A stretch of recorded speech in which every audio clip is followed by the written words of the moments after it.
নিজেরাও সচেতন হওয়া, আমরা আমাদের পরিবারকে যদি ঠিক করতে পারি, আমি যেটা মনে করি আমাদের পরিবারের লোকগুলোকে যদি ঠিক করতে পারি, আশপাশের মানুষগুলোকে যদি ভালো করতে পারি, কিছুটা যদি উপকার করতে পারি, তাহলে মানুষ আস্তে আস্তে বুঝতে পারবে যে না, এটা একটা দরকার আছে।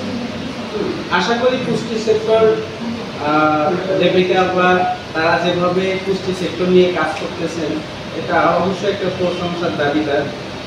তারা হয়তো নিঃস্বার্থেই কাজগুলো করতেছে।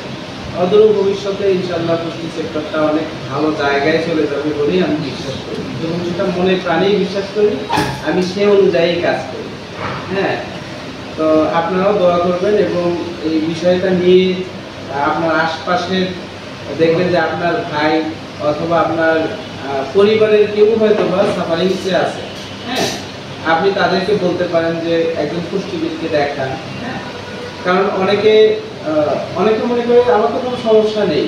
হ্যাঁ, বা কারো দেখা যায় একটু ব্যথার সমস্যা হচ্ছে, কিন্তু দেখা যায় তার আমরা ব্যথার ধরন অনুসারে আমার মনে হয় যে হয়তো ইউরিক অ্যাসিড বেশি। হ্যাঁ, আমরা যখন দেখি তার গেটে বাদ যখন মনে হয় ইউরিক অ্যাসিডটা দেখি অনেক বেশি, তাহলে দেখেন এখানে কিন্তু খাদ্যের একটা সম্পর্ক আছে।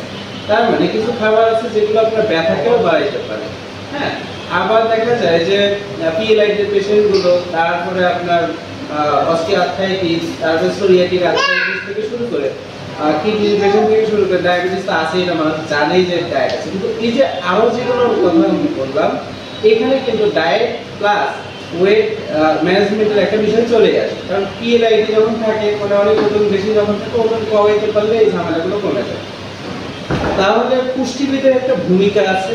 হ্যাঁ, এই বিষয়টা আস্তে আস্তে যখন মানুষ বুঝবে, আশা করা যায় যে সবাই মিলে মাল্টি ডিসিপ্লিনারি ওয়ার্ক যদি হয়, ডাক্তাররা তাদের কাজ করবেন, আমরা যদি আমাদের জায়গা থেকে কাজ করতে পারি, আশা করা যায় যে একটা মানে পেশেন্টরা একটা বেটার জায়গায় আমরা নিয়ে যেতে পারবো বলেই আমি বিশ্বাস করি।